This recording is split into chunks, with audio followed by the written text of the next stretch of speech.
अस्सलाम वालेकुम, खुशामदीद। एक दफ़ा फिर आपको प्रोग्राम में वेलकम करेंगे। प्रोग्राम वही है जी, PSL एडिशन 7 स्पेशल ट्रांसमिशन हमारी जारी है और मैच भी इस वक्त जारी है। मैच के हवाले से भी आपको अपडेट करना है और आज बड़ी ज़बरदस्त वैसे बैटिंग देखने को मिली है लाहौर कलंदर की जानिब से। लाहौर कलंदर्स वर्सेस इस्लामाबाद यूनाइटेड आज का मैच रहा और एक इससे पहले वाले मैच में जो अगेंस्ट कराची लाहौर की टीम ने मैच खेला था उसमें कोई खातिर खा बैटिंग परफॉर्मेंसेस नज़र नहीं आई, लेकिन आज इसके मुकाबले में ज़रा बेहतर बैटिंग नज़र आई है। बल्कि डाउन ऑर्डर के अंदर आज एक बड़ी ज़बरदस्त इनिंग सामने आई है हैरी ब्रूक की, उसके बारे में भी आगे चलकर बात हमें करनी है। और इस मैच में अभी सूरत हाल ये कि 14 गेंदों पर 75 रन जो हैं वो दरकार हैं। इस्लामाबाद यूनाइटेड को 123 रन पर 8 विकेटें उनकी गिर चुकी हैं। मैच के हवाले से ही पहले गुफ्तगू होगी और उसके बाद फिर आने वाले मैचेस के हवाले से, क्योंकि जैसे जैसे अब मैचेस मुकम्मल हो रहा है प्ले ऑफ्स की तरफ जाना होगा और कल आने वाला जो मैच है उसके बाद काफ़ी हद तक जो है वो पिक्चर क्लियर हो जाएगी। इसके ऊपर आज गुफ्तगू करेंगे। मौजूद मेहमान स्टूडियोज़ में तशरीफ़ फरमाए। सबसे पहले उन्हें वेलकम करूँगा और उसके बाद फिर हमारी गुफ्तगू जारी रहेगी। सबसे पहले जो हमारे आज एक्सपर्ट हैं जनाब मुनीर उल हक साहब, हमारे इस जो खुसूसी ट्रांसमिशन है इसका हिस्सा रहे हैं, आज बड़े अरसे के बाद दोबारा से यहाँ पर हमारे साथ मौजूद हैं, उन्हें मैं वेलकम करूँगा। Thank you so very much, बहुत शुक्रिया भाई प्रोग्राम में वक्त देने के लिए। उनके हमरा जी हमारे अपने जमील अहमद खान साहब तशरीफ़ फरमाए, उन्हें मैं खुश आमदीद कहूँगा। बहुत शुक्रिया जमील भाई प्रोग्राम में वक्त देने के लिए। मुनीर भाई, मैचेस आपके सामने जी बिल्कुल, कल भी आपने मैच देखा, काफ़ी दिलचस्प मैच रहा और आज लाहौर कलंदर एक दफ़ा फिर हमें एक्शन में नजर आई। लेकिन कल के मुकाबले में आज बैटिंग जो है वो उन्होंने जो गलती गुज़िश्ता रोज़ की थी, जिसके ऊपर काफ़ी बात हो रही थी कि फ़खर जमान के आउट होने के बाद मिडिल ऑर्डर और डाउन ऑर्डर के ऊपर काफ़ी ज़्यादा प्रेशर आया था और हम ये फोर्स ही कर रहे थे कि अगर जिस दिन फ़खर जमान नहीं खेलेंगे नीचे प्रॉब्लम आ सकती है और बिल्कुल वैसा ही हुआ जो गुज़िश्ता रोज़ नजर आई। लेकिन आज डाउन ऑर्डर ने कमाल कर दिया, ये क्या सिलसिला है, इसके ऊपर थोड़ी बात हो जाएगी। सबसे पहले बहुत शुक्रिया यासिर और तमाम देखने वालों की खिदमत में मेरा सलाम। थोड़ा सा नहीं आ सका कुछ दिनों, उसकी बिल्कुल माजरत, कुछ तबीयत की नासाजी थी।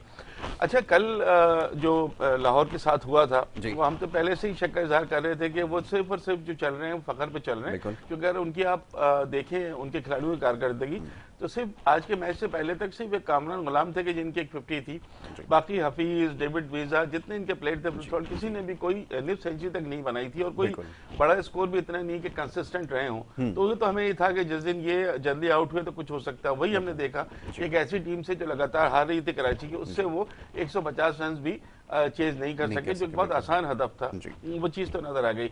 आज भी आप देखें 12 रन पर 3 खिलाड़ी आउट, वहां से जिस तरह से ये 197 रन तक पहुंचे हैं ये क्रेडिट तो जाता है क्योंकि उस वक्त भी मौजूद थे। फिर उन्होंने 50 की, आज PSL की उन्होंने छठी 50 अपने स्कोर की, एक सेंचुरी भी बना चुके हैं। 500 रन बनाने वाले पहले बैट्समैन इस सीजन के ये बने हैं, तो फखर तो आउटस्टैंडिंग, उसमें तो कोई शक नहीं है।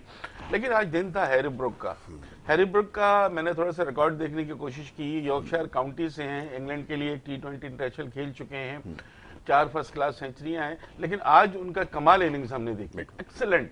और 49 बॉलों पे सेंचुरी, जो मैं देख रहा था कि PSL की तारीख की दूसरी फास्टेस्ट सेंचुरी है, 44 बॉल्स पर से पहले बन चुकी है और राइली रोसो ने बनाई थी। तो ये जो थी ना इनिंग्स, ये तो बिल्कुल अनएक्सपेक्टेड और कमाल की इनिंग्स थी। तो जैसे कहते हैं कि खिलाड़ी का दिन होता है, तो आज वो दिन था हैरी ब्रूक का और हैरी ब्रूक ने जो है कमाल किया और 197 तक स्कोर को पहुंचा दिया। फ्लॉलेस खेल रहे थे, बिल्कुल ऐसे जैसे कि बिल्कुल 10 चौके और 5 छक्के अपनी इनिंग्स में लगा दिए उन्होंने। तो आप अंदाजा लगा लें कि कहाँ तक बाउंड्री से उन्होंने रन बनाए। तो बहुत अच्छी परफॉर्मेंस ओवरऑल। हमें ये पता था कि अगर लाहौर की टीम 170-180 कर लेगी तो उनके पास बॉलर्स बहुत अच्छे हैं। बिल्कुल ठीक है। देखिए राशिद खान भी आज आखिरी मैच खेले लाहौर से, अब वो अवेलेबल नहीं होंगे लाहौर को प्ले ऑफ में, तो ये उनके लिए मुश्किल होगी क्योंकि इतने बड़े बॉलर हैं वो। उसके बावजूद जमान बहुत अच्छी बॉलिंग कर रहे हैं, आज भी 2 विकेटें वो ले चुके थे। उसके बाद हारिस रऊफ और शाहीन आफरीदी को हमने देखा कि आज जिस तरह उन्होंने अर्ली बॉलिंग की है, और मुबस्सिर को जिस तरह उन्होंने आउट किया, अनप्लेबल गेम थी, मुबस्सिर खेल ही नहीं सके उसको। तो ये सारी चीजें देख के अब ये जो पॉइंट्स टेबल की हम पोजीशन देखते हैं इस मैच में, और ये सोचते हुए कि लाहौर जीत लेगा, और यकीनी तौर से लाहौर जीत लेगा, तो उसका मतलब ये है कि लाहौर की टीम के 12 पॉइंट्स हो जाएंगे, और मुल्तान के बाद क्वालिफायर खेलने वाली ये दूसरी टीम बन जाएगी। ऑल दो कंफर्म मंडे को होगा जब पेशावर और लाहौर का मैच होगा, लेकिन नेट रन रेट इतना ज्यादा है इनका कि वो पेशावर जीतने के बावजूद भी मुझे लगता है कि एलिमिनेटर तक मौजूद रहेगी, और लाहौर तो वेल प्लेड लाहौर, कांग्रेचुलेशंस, और अपने होम ग्राउंड पर बड़ी अच्छी कामयाबी है, अच्छी कामयाबी उनके नाम रही है। इस्लामाबाद यूनाइटेड का आगाज़ में ही हमने देखा कि टीम काफ़ी प्रेशर में रही है, क्योंकि एक बहुत बड़ा स्कोर चेस करने जा रहे थे, और जब 200 के करीब करीब स्कोर हो तो वैसे ही आपको स्टार्ट से जो है वो तेज़ खेलना पड़ता है, तो टॉप ऑर्डर के ऊपर आपके काफ़ी प्रेशर आ जाता है।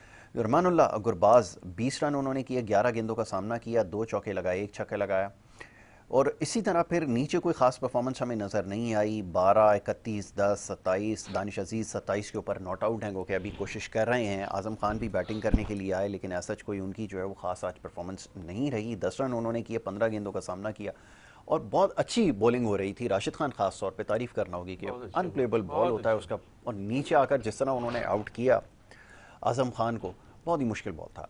जमील भाई क्या कहेंगे, अब ये जिस तरह की बॉलिंग हो रही है, अब आने वाले वक्त में जैसे उन्होंने मुनीर भाई ने कहा कि एक आपके पास जो एक बॉलिंग का सबसे बड़ा ऑप्शन था राशिद खान, वो नहीं होगा, कितना मुश्किल हो सकता है लाहौर के लिए? फ़र्क तो पड़ेगा।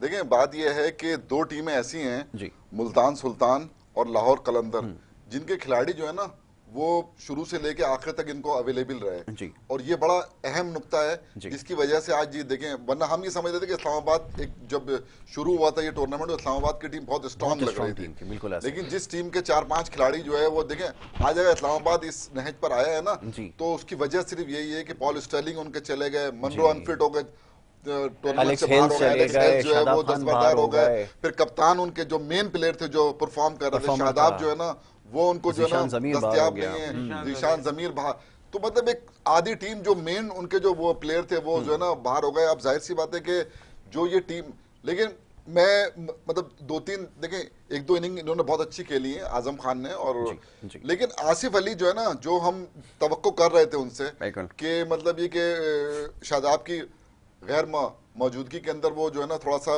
बेहतर मतलब ये परफॉर्म कर, लेकिन अफसोस के साथ कहना पड़ता है कि वो कारकर्दगी नहीं दिखा सके जिसकी हमें मतलब ये कि उनसे तवक्को आती थी। लेकिन आपको बताऊं, लाहौर कलंदर और मुल्तान सुल्तान दो ऐसी टीमें हैं जिनके पास जो है ना स्ट्राइक बॉलर है। बिल्कुल, आप मुल्तान सुल्तान को उठा लें, उनका जो भी बॉलर आता है वो स्ट्राइक बॉलर है। लाहौर का आप देख लें, जो भी बॉलर है, गो के हारिस रऊफ को मार तो लगती है जी, लेकिन वो भी एक दो वो मतलब वो ले लेते हैं। फिर सबसे देखिए लक की बात ये है कि जो इमर्जिंग प्लेयर हैं जी, इनके जमान खान, वो इतना अच्छा परफॉर्म, अगर कोई इमर्जिंग प्लेयर अच्छा वो करे ना तो ये टीम के लिए बहुत अहम होता है। फिर शाहिनशाह आफरीदी हैं, राशिद खान, तो ये जो, लेकिन एक बात बताऊं जो अभी मुनीर भाई डिस्कस कर रहे थे कि जिस तरह दबाव के अंदर ये आए थे शुरू के अंदर लाहौर कलंदर, तो लग रहा था कि इनका शुरू के अंदर 6 गेंदों पे 2 खिलाड़ी आउट और 12 गेंदों पे 3 खिलाड़ी आउट, और फिर 101 रन की जो है ना जो पार्टनरशिप हुई, 113 पे जाके फिर फखर आउट हुए ना, वो बहुत इंपॉर्टेंट पार्टनरशिप है, जो उस पार्टनरशिप ने जो ना मतलब इनको ये खेल में वापस लेकर आए, और गो के आज बहुत 124 रन के स्ट्राइक रेट से खेले हैं, क्या कहते हैं फखर जमान, 41 गेंदों पे 51 रन बनाए, लेकिन जो हैरी ब्रॉक इसने जो 208 रन के स्ट्राइक रेट से जो खेले हैं, ये कमाल की इनिंग खेली आज। मतलब मैं समझता हूँ कि T20 में ऐसी इनिंग जो है ना मतलब बहुत कम देखने को मिलती है जो आज इन्होंने खेला है, और टाइमली खेला है, क्योंकि जब जरूरत थी टीम को तब खेला है। तो जितनी भी तारीफ की जाए इनकी कम है, लेकिन मैं आपको एक इन्होंने आज वो किया था चेंज, अब्दुल्ला शफीक की जगह जो है वो सोहेल अख्तर को खिलाया था, और हाँ, और फिल सॉल्ट से ओपन कराई थी, वो नाकाम हो गए फिर एक मरतबा, लेकिन हैरी ब्रॉक जो है ना वो 12 लेके रन कर रहे हैं। अगर 3-4 रन मतलब प्लेयर अगर जो है ना मिडिल ऑर्डर के अंदर फॉर्म में हो तो मैं समझता हूँ फखर का खेलना बहुत जरूरी है। कल आपने देखा फखर आउट हुआ तो 150 रन चेज नहीं कर सके, तो वो इस चीज के उसको अंदाजा था, तो उसने मतलब ये कि एक पार्टनरशिप लगाई 100 रन की, और फिर उसके बाद आने वाले जो प्लेयर हैं उन्होंने जो है एक ऐसा माकूल टोटल जो है ना, मतलब वीजे ने भी 17 रन, मतलब थोड़े थोड़े रन तो करके, लेकिन ऐसा माकूल टोटल जो है ना वो बोर्ड पे सेट कर दिया कि मतलब उनकी बॉलिंग को देखते हुए शुरू में लग रहा था कि जिस तरह की इस वक्त इस्लामाबाद की जो टीम है जो लड़खड़ाई हुई है, उसके लिए ये 197 रन का हदफ, 198 रन का हदफ चेस करना जो ना इतना आसान नहीं होगा, और वही कुछ हुआ। और एक मैं समझता हूँ कि तकरीबन मुझे एक तरफा ही लग रहा है ये मैच। बिल्कुल ठीक है। थोड़ा सा उस तरफ आ जाते हैं जो सोशल मीडिया के जरिए लोग सवालात भेजते हैं। मोहम्मद हफीज़, अब लाहौर की टीम वैसे तो बाज़ाहिर बड़ी स्ट्रॉन्ग नज़र आ रही है, लेकिन मोहम्मद हफीज़ जो कि एक वेटरन खिलाड़ी हैं, सीजनल प्लेयर हैं, उनकी परफॉर्मेंस के हवाले से एक सवाल भेजा गया कि आपको क्या लगता है कि आगे लाहौर कलंदर मज़ीद कैरी कर सकती है, या आने वाले मैचेस में जब आप प्लेऑफ के मरहले में जाएंगे या आपको डेथ स्टेजेस के अंदर आते हैं तब आपको खिलाना सही होगा, क्योंकि ना उनकी बैटिंग में ऐसा कोई बड़ी फॉर्म लगी हुई है, ना बॉलिंग को इतनी मुतासर कौन है, क्या कहेंगे जी? नहीं, बिल्कुल सही कह रहे हैं आप यासिर, इसलिए कि हफीज़ ने मायूस किया है, डिसअपॉइंटिंग परफॉर्मेंस है। मैं उनका रिकॉर्ड देख रहा था, टोटल उन्होंने 177 रन बनाए हैं, एक भी उनकी 50 नहीं है, बॉलिंग में भी कोई ऐसी कारकर्दगी नहीं है। तो जिस तरह के ये थे ऑलराउंडर, और 2020 का जो सीजन इनका एक्स्ट्राऑर्डिनरी गया था, और 2021 से जो ये इनका फॉर्म खराब हुआ है, तो ये लाहौर के लिए तो बिल्कुल राइटली के वो नहीं कुछ कर सके। ये बहुत डिसअपॉइंटमेंट है लाहौर के लिए। बहुत मेन प्लेयर उनका ये सोच के लाया गया था उनको कि 2 डाउन आएंगे तो फिर उसके बाद वो पूरी टीम को लेके चलेंगे, ये खड़े रहेंगे, बाकी खिलाड़ी स्कोर करेंगे, तो वो चीज तो हमें नजर नहीं आई। लेकिन इस्लामाबाद के पॉइंट ऑफ व्यू से भी जमील भाई बिल्कुल सही कह रहे थे। अब आज आप उनको देखो कि उनको वसीम जूनियर को 1 डाउन लाना पड़ा, मुबस्सिर से ओपन करा रहे हैं, उनके पास प्लेयर नहीं। अच्छा, आसिफ अली के बारे में जो बात कही ना, आसिफ अली का मैं आपको बताऊं, आसिफ अली का जो हमने उसका रिकॉर्ड देखा है, जो नेचर उसकी नजर आती है, वो उस वक्त तो बहुत अच्छा है जब आपको मैच जीतने के लिए 30-40 रन चाहिए और 2-3 ओवर का खेल बाकी है, उस वक्त अगर ये आते हैं। लेकिन अगर आप इनको ये सोचते हैं कि जी शुरू के 10 ओवर में आएंगे और वहां पर इनिंग बनाएंगे, फिर फिनिश मुझे आसिफ अली की मिस होती हुई नजर आ रही है, जो लीडर के तौर पर तो अच्छी नहीं है। शादाब का नहीं होना, मुनरो एक, अब मुझे शादाब का ये भी नहीं पता है कि शादाब की इंजरी है कैसी, क्या वो प्लेऑफ में खेल पाएंगे या नहीं खेल पाएंगे। ये तो हमारा अपना एनालिसिस है। एलिक्स सेल्स का इस तरह से चले जाना, बबल छोड़ के, पॉल स्टर्लिंग का अपनी नेशनल ड्यूटी में चला जाना, ज़ीशान ज़मीर बहुत अच्छा प्रॉस्पेक्ट अंडर 19 के, वो अनफिट हो गए, तो टीम का। और फिर आज पता है क्या था, आज मुकाबला भी था, जिस तरह इनिंग्स खेली थी पिछले मैच में मोइन खान के साहबजादे आजम खान ने, तो आज कहते हैं कि राशिद खान और आजम खान का मुकाबला है, क्योंकि स्पिनर तो बहुत अच्छा खेलते हैं आजम खान, लेकिन राशिद खान एक बड़ा नाम है। उन्होंने फिर आज प्रूव कर दिया कि वो अगर दुनिया में इतने महंगे बिकते हैं, 15-15, 17-17 करोड़ में इनको पड़ोसी मुल्क ने लिया, एक फ्रेंचाइज ने, उनके अगर आप लगे तो पाक रुपीज में तो वो 35-40 करोड़ बन जाते हैं। तो इतने कितने बड़े बॉलर हैं कि इनको हर फ्रेंचाइज इनके मुंह मांगे दाम देता है। बिल्कुल। तो लाहौर को इनकी कमी महसूस होगी और बहुत ज्यादा महसूस होगी, लेकिन फिर भी उनके पास बॉलर हैं कि वो इतनी बुरी बॉलिंग लाइन नहीं है। सिर्फ मुल्तान वो वाही टीम है जिसकी बॉलिंग, बैटिंग, फील्डिंग सब आला है। बिल्कुल ऐसा ही है। अच्छा, इसके ऊपर अभी हमारी गुफ्तगू जारी रहेगी, एक ब्रेक की तरफ जाना होगा। ब्रेक पे जाने से पहले जनाब हमारे स्पॉन्सर्स का मैसेज है आपके साथ शेयर करता चलूँ। लाकासा वन मॉल की जानिब से, लाकासा वन मॉल एक ऐसा ज़बरदस्त प्रोजेक्ट है जो कराची में एक बड़ी प्राइम लोकेशन है, मेन राशिद मनास रोड, लकी वन मॉल, बहुत बड़ा एक प्रोजेक्ट, उसके बिल्कुल साथ में इसका ग्रे स्ट्रक्चर बिल्कुल तैयार है। प्रोजेक्ट की खास बात यह है कि प्रोजेक्ट खुद आपको एक बिजनेस प्लान दे रहा है। बिजनेस प्लान से क्या होगा कि जनाब आपका जो रेंट है वो गारंटीड हो जाएगा। हुसैन मार्केटिंग के पास ये प्रोजेक्ट है, रियल एस्टेट में एक बहुत बड़ा नाम है हुसैन मार्केटिंग का। उस प्रोजेक्ट को जाके ज़रूर विजिट कीजिए, लाकासा वन मॉल। ब्रेक की तरफ जाना होगा और ब्रेक पे जाने से पहले मैच का भी फैसला हो चुका है और लाहौर कलंदर्स ने ये 66 रन से मैच जीत लिया, बड़ी आसानी के साथ ये मैच जीत लिया। इसी मैच के ऊपर गुफ्तगू जारी है, आने वाले मैचेस के ऊपर बात करनी बाकी है। एक ब्रेक की तरफ जा रहा है, ब्रेक से वापस आएंगे, आप देखते हैं हमारा प्रोग्राम।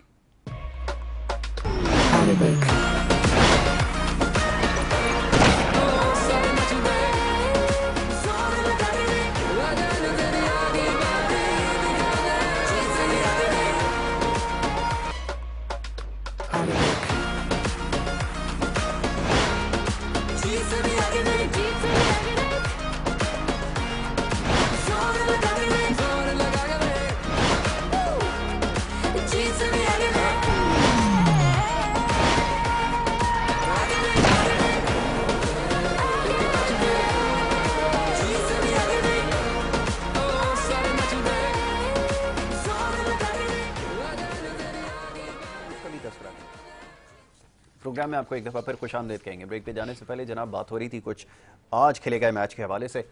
लाहौर कलंदर्स ने बड़ी ज़बरदस्त परफॉर्मेंस दी है और ये मैच अपने नाम किया, इस्लामाबाद यूनाइटेड को उन्होंने शिकस्त दी। बहरहाल मैच के हवाले से हमारी जो काफ़ी बात हो चुकी है, मज़ीद इसके ऊपर जो है चीज़ डिस्कस करने की है, उसकी तरफ आ रहे हैं। लेकिन आज जो एक कंट्रोवर्सी एक हुई है, थोड़ा उसका तस्करा कर लेते हैं ऑस्ट्रेलियन प्लेयर जेम्स फॉकनर के हवाले से। और इतनी वो ख़बरों में चल चुकी है और इतनी इसके ऊपर बात हो चुकी है, मज़ीद इसके ऊपर जो है वो कुछ कहना जो है वो मुनासिब नहीं होगा। लेकिन ये सब कुछ हुआ क्यों, ये समझना ज़रूरी है। इसके ऊपर अपने एक्सपर्ट से थोड़ी सी बात कर लेते हैं। ये जेम्स फॉकनर अच्छी खासी परफॉर्मेंस भी थी, इस समय उनको चांस भी पूरा मिल रहा था और पाकिस्तान के अंदर ऐसा कभी किसी प्लेयर ने शिकायत की नहीं। इनसे पहले ऑस्ट्रेलियन प्लेयर थे शेन वॉटसन, उन खेल कर पूरा अपना टाइम गुजार कर यहाँ पर गए, खासे मुतमईन भी थे। लेकिन ये जो हुआ है इसके बारे में जमील भाई आपसे ज़रा जवाब लूँगा। ज़रा विनिंग मोमेंट आज का दिखा देते हैं। आज का विनिंग मोमेंट पहले आपको दिखाएंगे कैडबरी डेयरी मिल्क के ताउन से, पहले वो देख लें, उसके बाद गुफ्तगू जारी रहेगी। दिखाएं। Zahir Khan. Oh, he's giving himself some room. And there it is. That's all done. Very good performance by Lahore. They've won by plenty. 66 runs. Delighted their crowd, of course. It was a really big crowd earlier today. Some of them have now left, but still plenty making a lot of noise. And this is wishing him all the best for his work with the national side. But what a good performance. Well done जी। लाहौर कलंदर ने अपने home ground के ऊपर अपने home crowd के सामने बड़ी ज़बरदस्त विक्ट्री आज उनको मिली है। इस विनिंग मोमेंट से पहले जो मैंने सवाल रखा था जेम्स फॉकनर के हवाले से, चाहूँगा इस पर कमेंट कीजिए। ये तो ऐसी चीज़ों के आदी है ना जी। बीबीएल के अंदर भी जो ना इस तरह की हरकत ये कर चुके हैं और उसके बाद फिर उनको जो ना फिर पिक नहीं किया गया था। तो अब जो है ना यहाँ पर भी जो है ना जिस तरह का उनका देखिए इशू जो है ना वो पेमेंट का इशू ये है कि 70% जो है ना पेमेंट उनको हो गई है। बिल्कुल ठीक है। जो उन्होंने अकाउंट नंबर जो है ना उनके दो हैं अकाउंट नंबर, तो जिस अकाउंट नंबर में पेमेंट गई तो उनका कहना ये था कि हमें जो ना इसमें नहीं थी, हमें दूसरे में डालनी थी। तो उन्होंने कहा वो आप रिटर्न कर दे, हम दूसरे में डाल देते हैं। तो खैर बहरहाल वो एक इशू इसको जो है ना मतलब ये बनाएगा। उन्होंने वहां पर जिस होटल में ठहरे हुए थे वहां बहुत उन्होंने बदतमीजी की, फानूस को भी तोड़ा, बहुत सारा नुकसान करके फिर एयरपोर्ट गए, वहां भी उन्होंने बदतमीजी की। असल में कुछ थोड़ा सा जो हमारे पड़ोसी मुल्क है उसका भी इसमें कुछ हाथ लग रहा है। वजह यह है कि अभी ऑस्ट्रेलियन टीम ने आना है हमारे यहाँ ना, तो इस तरह का कोई हमारी तरफ से कोई ऐसा मतलब ये कि वो ना जाए कि वहां कोई ऐसे असरात हों कि जी जाहिर है कि अगर कोई एक्शन इन पे लिया जाता तो वो एक्शन जो है ना वो उस टूर को कहीं मुतासिर नहीं करता इस वजह से। लेकिन इसके अंदर पीसीबी का कोई कसूर नहीं है, ना फ्रेंचाइज का कसूर है, कि कसूर जो है जेम्स फॉकनर का अपना कसूर है कि उनको 70% हो गई और 30। एक बात जरूर यहाँ पर कहनी पड़ती है कि हमारी जो ये जो पीएसएल है इसके अंदर जो है इन जो ना कभी भी खिलाड़ियों को पेमेंट के हवाले से कोई इशू नहीं आया और पेमेंट जो है ना मतलब बर वक्त हुई है।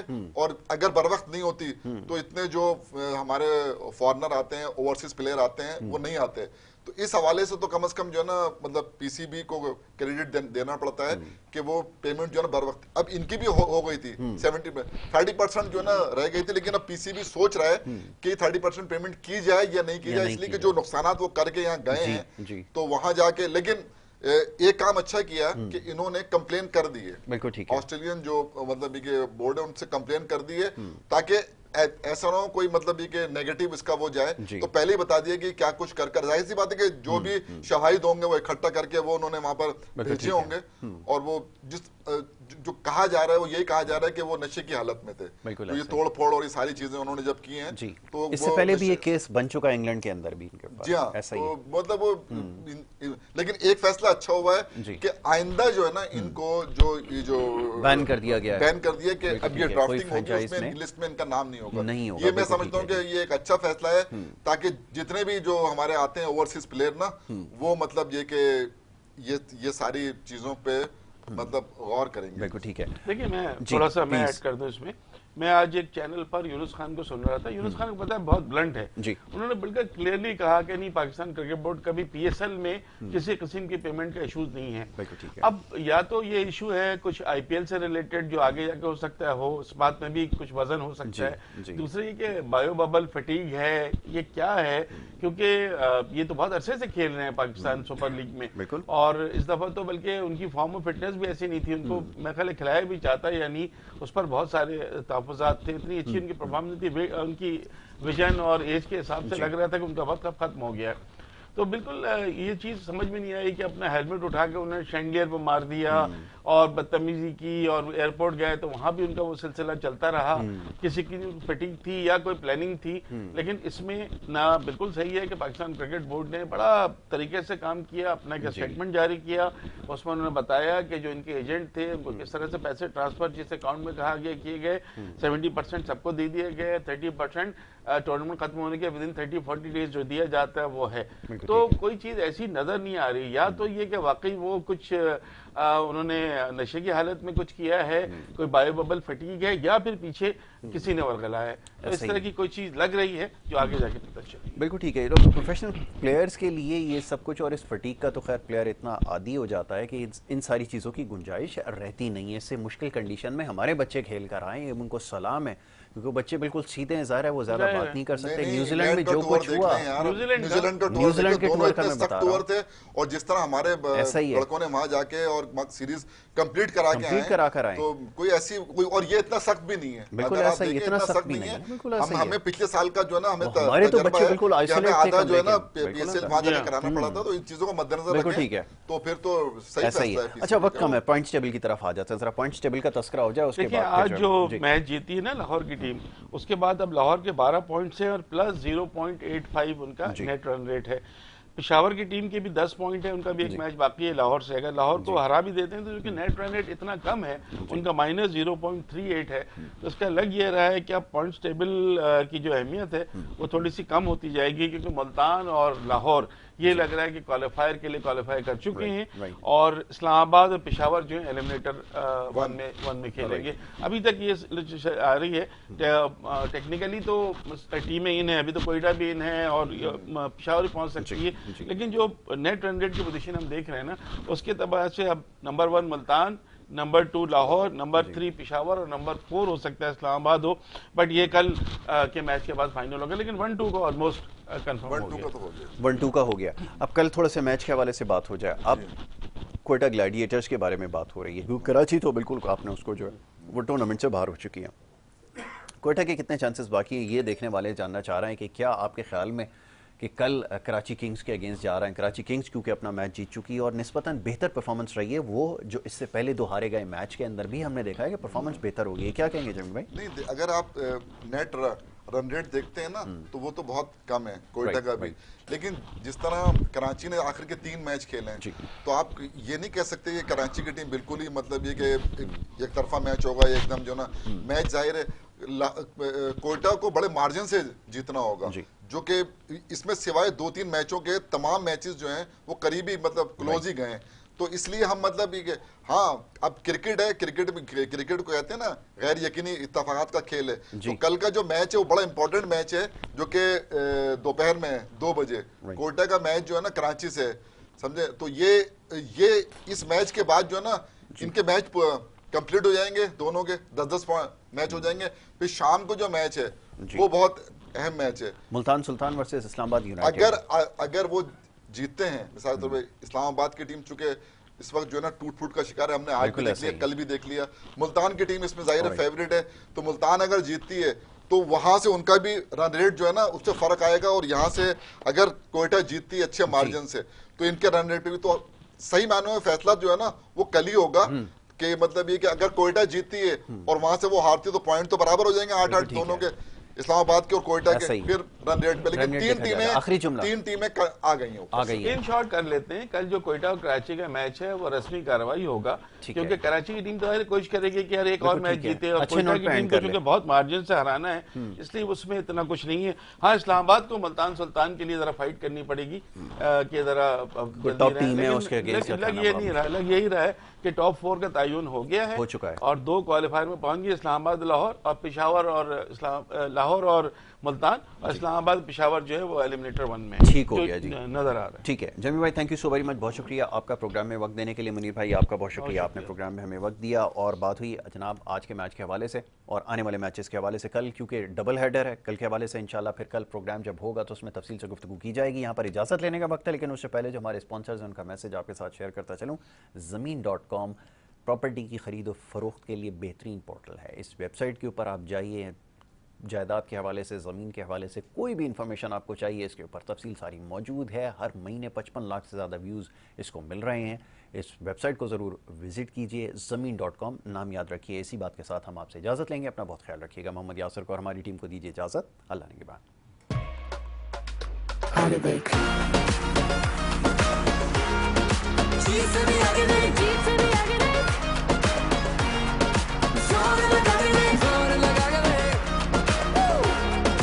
Cheese